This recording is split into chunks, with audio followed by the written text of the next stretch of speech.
The sea was calm that morning, a long unbroken sheet of Pacific blue stretching toward a horizon blurred by heat. The destroyer's engines hummed beneath the deck plates, a steady vibration that every sailor had come to know as the heartbeat of their ship. For hours, the sky had been silent, too silent for the waters off Okinawa. Men who had spent months under fire could sense when the silence meant danger. It was the kind of quiet that felt unnatural, the kind that seemed to press against the ship like invisible weight. The crew of the U.S. destroyer knew the Japanese were out there. They knew the kamikaze threat was rising with every day of the Okinawa campaign, and they knew that sooner or later the sky would erupt. But none of them expected what was coming. None of them imagined that within minutes more than 40 enemy aircraft would descend on their ship alone, or that a single maneuver, one that looked suicidal even to the men giving the order, would keep the destroyer alive when every second felt like the last. The maneuver that would later be known as the suicide turn. At the center of the story stood the ship's commanding officer, a man who had been shaped by years at sea and tempered by constant combat. He knew his ship, he knew his men, and he understood one truth better than anyone standing on that deck. A destroyer could survive almost anything if it kept moving, if speed and instinct worked together, if a captain could read the sky one heartbeat faster than the men trying to kill him. The morning light flickered across the water as the lookout scanned the horizon. The murmurs on the bridge were low and cautious, nothing visible yet, but something felt wrong. The radio chatter from nearby picket stations had been increasing all morning. Reports of aircraft forming far beyond radar range, reports of large groups fading in and out of detection, reports of flights breaking formation and diving out of the clouds to strike whatever ship they found first. By the time the destroyer received its first confirmed warning, the men already sensed that trouble was coming. The radar picked up blips, more blips, too many at once. The officer on duty leaned forward, even he did not believe the number at first. The radar scope looked like it was filling with static, a swarm, a directionless, spreading cloud of approaching contacts, and then the truth settled across the ship. This was not a patrol, this was not a probing attack. This was a massed kamikaze strike. The call went across the deck in an instant. General quarters, all hands man your battle stations. Inside the ship, boots slammed against metal ladders. Watertight doors clanged shut. Gun crews ran, hands already reaching for ammunition lockers. The local control stations on the 14 mounts were manned before the klaxon finished sounding. The 20 gunners checked their sights and slammed fresh magazines into place. The 5-inch mounts rotated slowly, their barrels rising toward a sky about to be filled with enemies. No one wasted breath talking. Every sailor who had served off Okinawa knew that a kamikaze attack was not just chaotic, it was personal. Each pilot was locked into a single purpose, to kill the ship beneath their feet. They came in fast, low, and determined, and they did not flinch. The captain stepped onto the bridge with a calmness that steadied every man near him. His voice was firm, not raised. He wanted the crew alert but not afraid. The truth was simple: fear wasted seconds. Seconds killed men. A destroyer lived on reaction time, on the speed of the captain's decisions and the gun crew's aim. Every heartbeat mattered. The first planes appeared as dark specks rising above the far horizon. 30,000 feet out, 20,000, 14,000. They descended in loose groups, deliberately disorganized to overwhelm the ship's gunners. The Japanese were learning. They knew American radar-directed fire was deadly against well-formed formations, so they broke apart, diving singly or in pairs, each pilot choosing his own attack vector. The destroyer's radar crew called out ranges, 12 miles, 9, 7. The blips came faster than the crew could track, dozens of them. The captain watched through binoculars, measuring distance by instinct more than glass. His helmsman stood ready. The engine room waited for the order to deliver full power, and for a brief moment the sea remained quiet, a long breath before impact. Then the sky cracked open. The first 2 Japanese aircraft dropped out of the sun, diving at sharp angles. The forward 5-inch opened fire. The blast shook the deck, tracers reached upward, shells detonated in the path of the incoming planes. One enemy aircraft broke apart, falling in flames before reaching 1,000 yards. The second continued downward, trailing smoke, leveling briefly as if searching for a better angle. The captain issued his first maneuvering command, hard right rudder. The destroyer leaned, the hull slicing into the sea as the ship angled away from the dive path. The Japanese pilot adjusted, trying to follow. Another burst of fire struck him. The plane cartwheeled into the water, its engine tearing free before impact. 2 down, dozens left.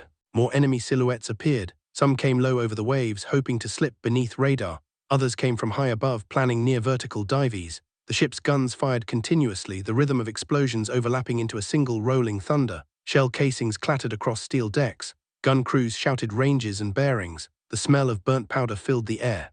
The destroyer was now fighting in every direction. Port side, starboard side, high angle, low angle, bow, stern. The Japanese came from everywhere. For the first time, the captain realized the scope of the attack. It was no longer a matter of surviving one or two kamikaze runs. This was a full-scale mass assault targeted directly at his ship. 40 aircraft, maybe more, enough to overwhelm even a cruiser, and his destroyer was alone. Every instinct in him said to maneuver aggressively, zigzag foxtrot patterns, unpredictable turns, but he also knew that too much movement disrupted his gunner's aim. He had to choose moments. Every turn had to count, every acceleration needed timing, and every chance to avoid a diving aircraft had to be balanced against keeping the ship steady enough to fire. The next wave came low from the port side, 5 aircraft flying barely above the waves. The gunners opened up, but the planes had almost no altitude to lose before striking the ship. The captain made his first dangerous choice. He ordered full left rudder, cutting across the attacker's path. The maneuver exposed the broadside of the ship, making it a larger target, but it also forced the incoming aircraft to correct their approach angle. The change bought seconds. Seconds meant more gunfire. And more gunfire meant kills. 2 of the planes were shredded. A third clipped the mast and spiraled into the sea. The remaining 2 broke away, unable to complete their dive. The captain watched them retreat, but knew they were circling for another run. The Japanese never left. The next formation came from directly ahead. The ship's bow guns engaged, firing as fast as the loaders could feed shells. Explosions dotted the sky. 1 plane burst apart. The others kept coming, undeterred by the fire ripping toward them. Kamikaze pilots did not dodge at the last second like conventional attackers. They held their course even when they were on fire. 1 plane broke through the wall of explosions. He was less than 1,000 yards away. The captain realized the ship was seconds from impact, and that was when he made the decision that would later be studied by every Naval Academy tactician. He ordered a maneuver so radical that several crewmen stiffened in disbelief. A hard, full-power turn toward the incoming aircraft. A turn that would place the ship directly beneath the plane's path instead of away from it. A turn that looked like suicide. But he understood something the kamikaze pilot did not. A destroyer turning at flank speed could pivot just fast enough to slip under the dive angle. If he turned away, the plane would strike the center of the ship. If he turned into the attack, the enemy might overshoot. The destroyer heeled sharply. Men grabbed safety rails to stay upright. The ship's wake exploded into a towering white arc. The incoming plane struggled to adjust its angle. He was too close, too committed. He could not correct in time. The destroyer slid just beneath the dive vector. The aircraft missed the bridge by less than 20 feet, grazing the mast before exploding into the water. The men on deck exhaled in disbelief. The maneuver seemed impossible, but the captain was already watching the next group of enemy blips forming on the radar. The attack was only beginning. The bridge crew steadied themselves. The gunners rechecked their ammunition. The lookouts searched the sky, knowing more planes were already diving. The suicide turn had worked once. It might work again, but not forever, and not with 30 enemy aircraft still converging. The destroyer braced for the next wave as the Pacific sky darkened with incoming shapes. The water behind the destroyer still churned from the violent turn that had saved the ship seconds earlier. Foam trailed in a long white scar across the Pacific, marking the exact moment when instinct had mattered more than caution, and when a captain's understanding of ship handling had defeated the precision of a kamikaze dive. But there was no time for anyone to appreciate what had just happened. The next wave of attackers was already approaching, scattered across the sky in small clusters. Their engines sounded uneven in the distance, some high-pitched, some low and throaty. Every one of them carried either a bomb or the weight of their own aircraft turned into a living weapon. On the bridge, the captain leaned over the chart table, but he was not looking at charts.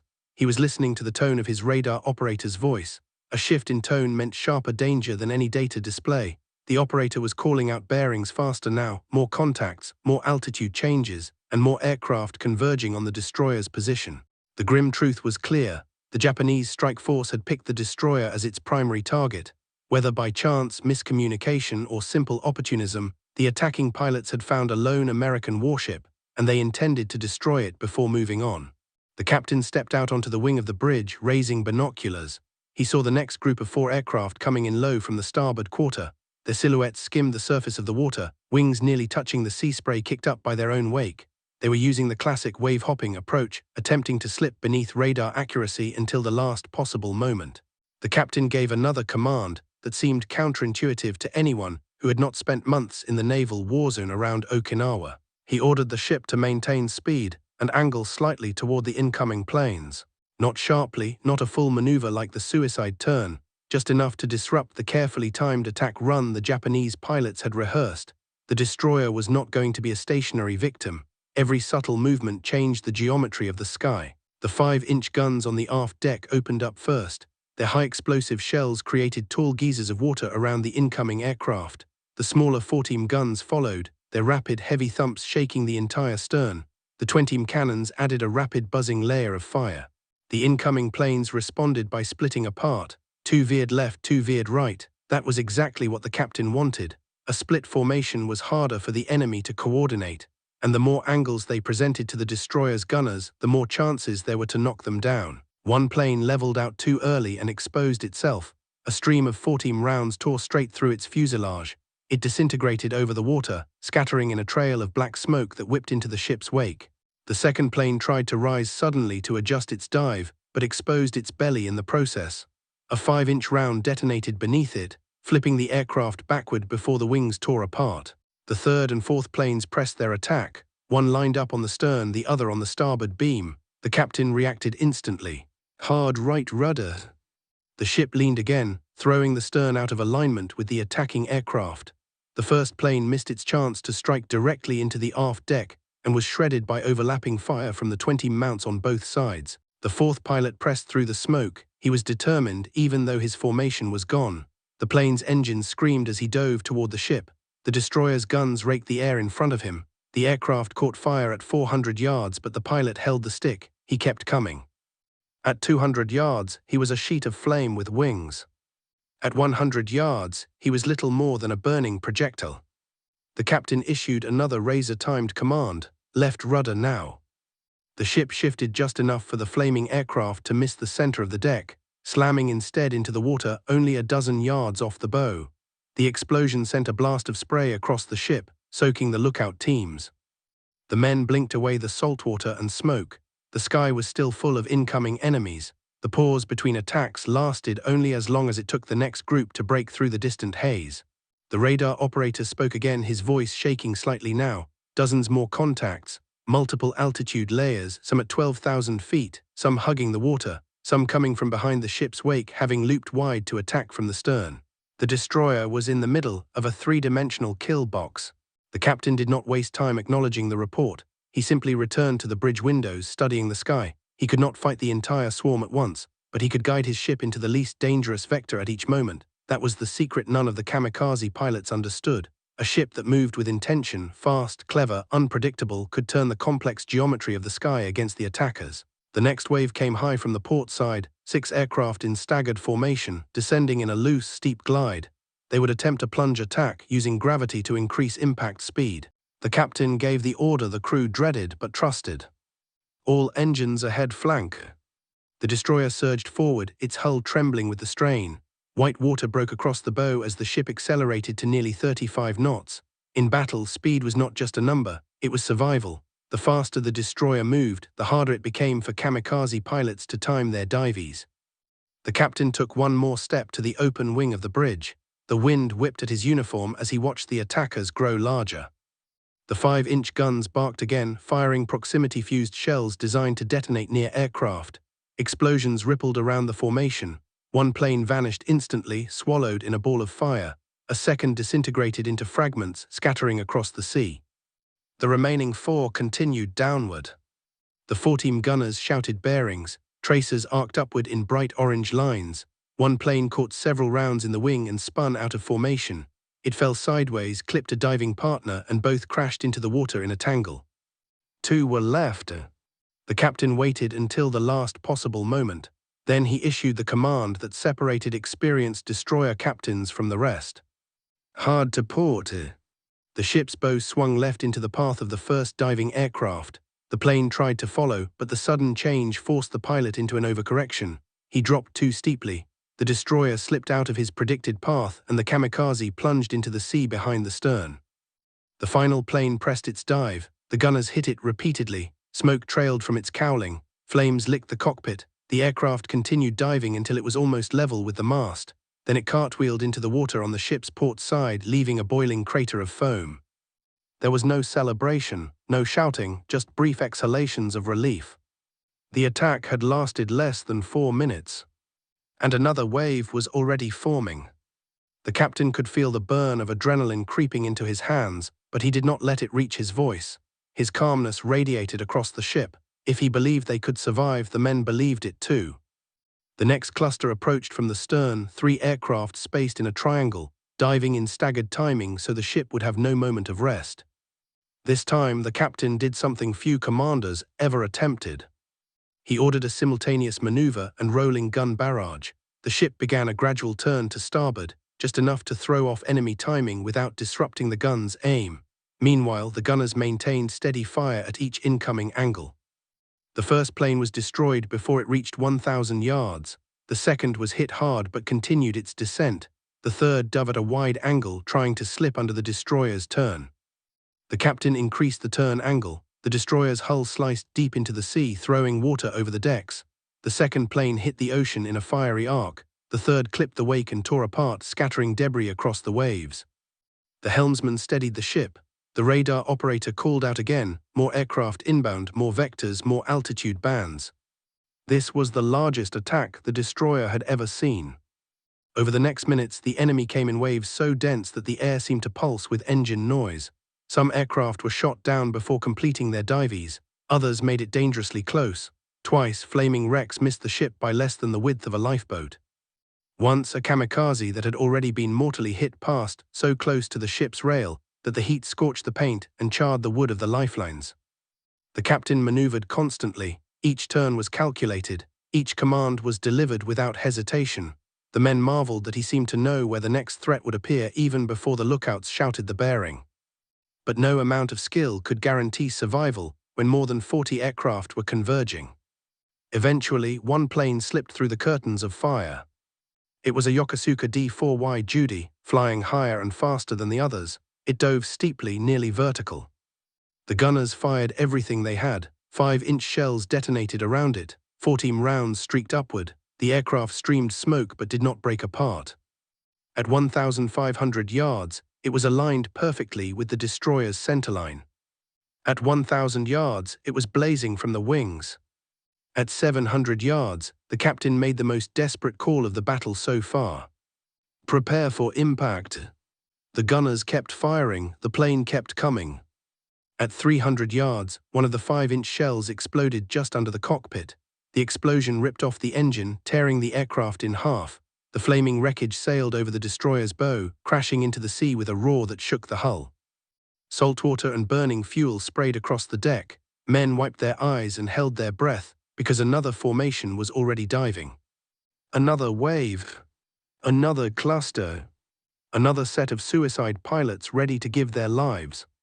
The destroyer had survived the first half of the attack, but the remaining Japanese aircraft were now approaching from all sides. And the suicide turn would soon be tested again. Spray still washed across the decks as the pieces of the last Japanese aircraft vanished into the foaming water. Smoke clung to the destroyer like a ghostly second skin, drifting around the lifelines, swirling along the deckhouse and settling over the gun mounts. The men could taste gunpowder when they breathed, their eyes strung from the constant blast of smoke and salt. But no one stopped moving. Every hand remained at battle stations. Every mount stayed trained outward. Every lookout kept scanning the sky. Because the Japanese were not finished yet. The radar operator's voice trembled as he called the next numbers. More blips, more altitude bands, more vectors converging. It seemed impossible that so many aircraft remained, but this was Okinawa. This was the peak of the kamikaze war, when the Japanese leadership threw everything they had into the sky, believing that enough suicide pilots could break the American fleet. The destroyer was alone on its radar picket line, and that made it a prize target. The captain returned to the bridge wing, steady as ever. He wiped fire-washed spray off his binocular lenses and raised them again. The familiar vibration of the engines at flank speed trembled beneath his boots. He could feel the rhythm of the ship, the tension in the steel, the energy of hundreds of men united in one purpose: survival. The next wave revealed itself slowly at first, then suddenly. A group of 9 aircraft, some high, some low, some weaving erratically, approached from the north. Their formation looked chaotic, but that was intentional. The Japanese had learned that the more unpredictable their paths, the harder it was for the American gunners to track and lead them. The captain studied the vector. They were coming in too well spaced, too varied in altitude, too synchronized for chance. There was no way the ship could engage all of them effectively at once. He made another decision that seemed reckless to anyone who didn't understand destroyer tactics at their deepest level. He aimed to break the enemy's timing more than their formation. Come right 20 degrees. The ship heeled again. The turn created a swirling wake behind it, forcing any low-flying kamikaze to adjust their approach. Above, the high-altitude attackers would now have to steepen their dives or risk overshooting the target completely. The gunners braced as the enemy came within range. The aft 5-inch mount opened fire first, sending a chain of shells screaming into the sky. Puffy bursts of smoke dotted the incoming group. One plane at high altitude caught a proximity-fused shell dead center and vanished in a ball of flame. The mid-altitude attackers started their dives. The destroyer's 14 guns lit up, sending streams of fire toward the approaching silhouettes. The tracers were relentless, lines of burning metal streaking into the sky. One plane was hit, banked hard to the right in a desperate correction, and crashed into the water in a burst of spray. 7 remained. 2 came low, barely skimming the waves. 3 came high. 2 approached from the beam, splitting out as if to bracket the ship. This was the kind of multi-axis attack that overwhelmed even the best destroyers. The captain moved quickly. At the mark, hard left rudder. The helm acknowledged instantly.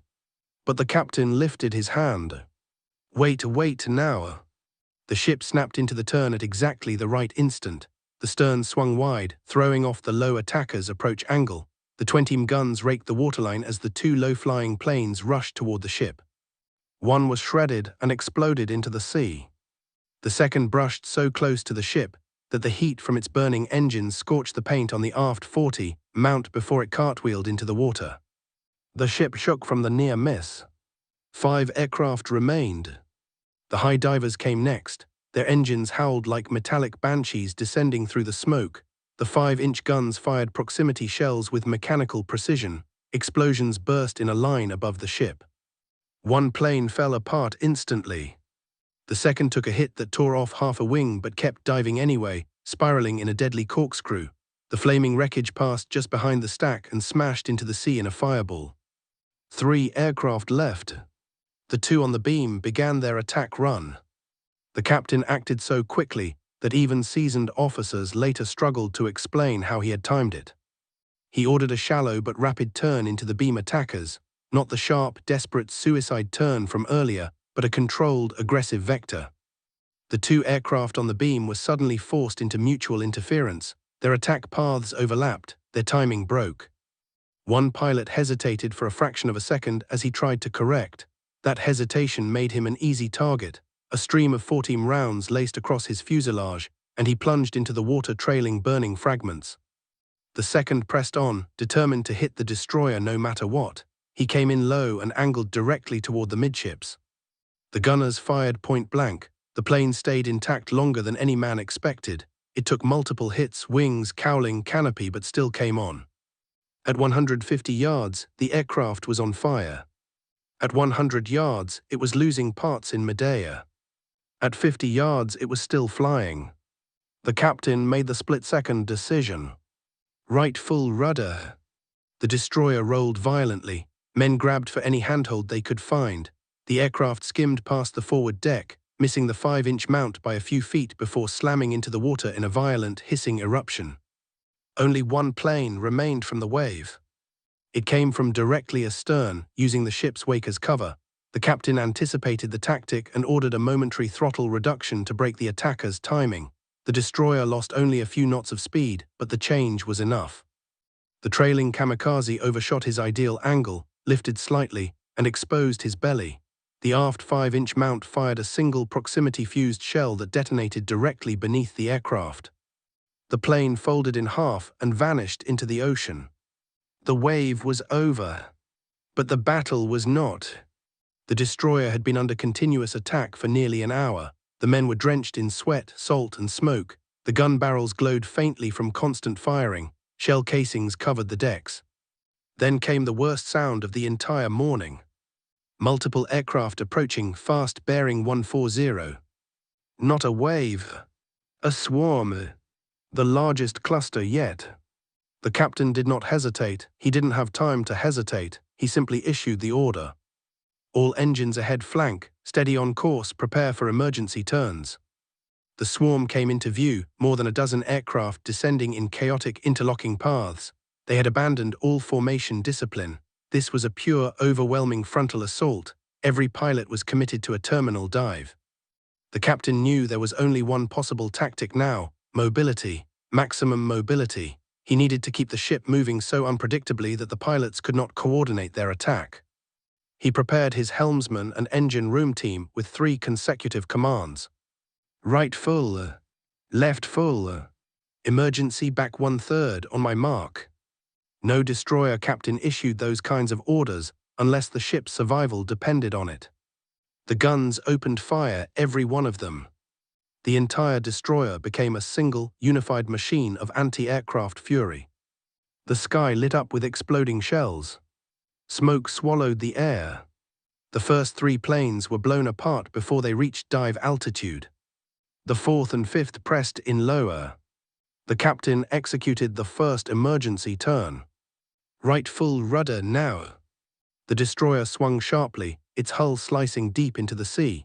The 2 incoming planes overshot and crashed into the ocean behind the stern. 7 planes remained. The captain reversed his earlier maneuver. Left full rudder. The destroyer leaned violently, the wake curled outward. 2 more kamikazes lost their attack angle and were shot down before they could correct. 5 remained. The gunners fired as fast as the loaders could feed shells. The ship shook with constant recoil. 1 aircraft broke through the wall of fire, burning, falling, still diving. The captain issued the most dangerous order of the entire battle. Emergency back 1/3. The engines reversed. The destroyer's speed bled instantly. The bow dipped into its own wake. The sudden reduction caused the incoming kamikaze to misjudge the target distance. The flaming aircraft struck the water 40 yards ahead of the ship, instead of hitting the bow. 4 aircraft left. 2 from port, 2 from starboard, a pincer attack. The captain realized immediately what this meant. They were trying to force him into a lethal choice. If he turned toward one group, the other would have a perfect attack angle. He did the unthinkable. He held course. He kept the ship steady to give his gunners a stable firing platform. It was the most dangerous moment of the entire battle. The portside attackers came first. Both were hit. One exploded midair. The second spiraled downward, clipping the water before shattering apart. 2 aircraft remained. They came from the starboard side, only seconds behind. The gunners fired point blank. Smoke and flame obscured everything. The aircraft roared through the haze. 1 was destroyed before reaching the ship. The second, bleeding smoke, trailing fire, kept coming. The captain stepped forward, gripping the bridge rail with both hands. He knew these next seconds would decide whether 300 men lived or died. The destroyer held course. At the last possible second, one of the starboard 40 mounts found its mark. A burst of fire tore through the cockpit. The kamikaze's nose dipped. The aircraft smashed into the sea so close that the resulting spray drenched the entire ship. Then, suddenly, silence. For the first time in more than an hour, there were no more incoming aircraft. The horizon was empty. The sky was quiet. The radar screen showed no new contacts. The battle was over. The destroyer had survived one of the largest concentrated kamikaze assaults ever faced by a single ship in the war. Not a single bomb had struck the ship. Not a single kamikaze had made direct impact. And more than 300 sailors were still alive. The men slowly lowered their weapons. Gun crews slumped against their mounts. The captain finally stepped away from the rail, his voice calm as ever. Damage control teams swept the decks, though they found surprisingly little beyond scorch paint, metal fragments, and the lingering smell of burning aviation fuel. The ship was intact. The hull was sound. The crew was alive. When the attack was analyzed later, naval historians would marvel at the outcome. The destroyer's survival was not luck. It was skill, raw, instinctive, seasoned skill. The captain had handled his ship like an extension of his own mind, turning when others would have hesitated, holding course where others would have fled, and performing the suicide turn not once but multiple times throughout the attack. That single maneuver, turning into the path of an incoming dive instead of away, saved the ship again and again by forcing kamikaze pilots into impossible corrections. It required timing so precise that even a second's hesitation would have doomed the ship. But each time, the captain read the sky a heartbeat faster than the men trying to kill him. When the destroyer finally rejoined the fleet, soot-streaked, exhausted and triumphant, the crew learned that several other ships on nearby picket stations had been sunk or heavily damaged by similar waves. Their destroyer had been attacked by more than 40 aircraft, Some crew claimed it was closer to 50 and had not taken a single direct hit. It became one of the most extraordinary defensive actions of any destroyer in the Pacific War. And the men who survived never forgot the sound of the engines racing at flank speed, the violent roll of the suicide turn, or the calm voice of the captain who kept them alive. A man who refused to let fear dictate his decisions. A man who understood that a destroyer in motion was almost impossible to kill. A man whose instinct and courage saved more than 300 sailors on a morning when the sky itself seemed determined to destroy them. The ocean eventually calmed again. The smoke drifted away. The sea turned quiet once more.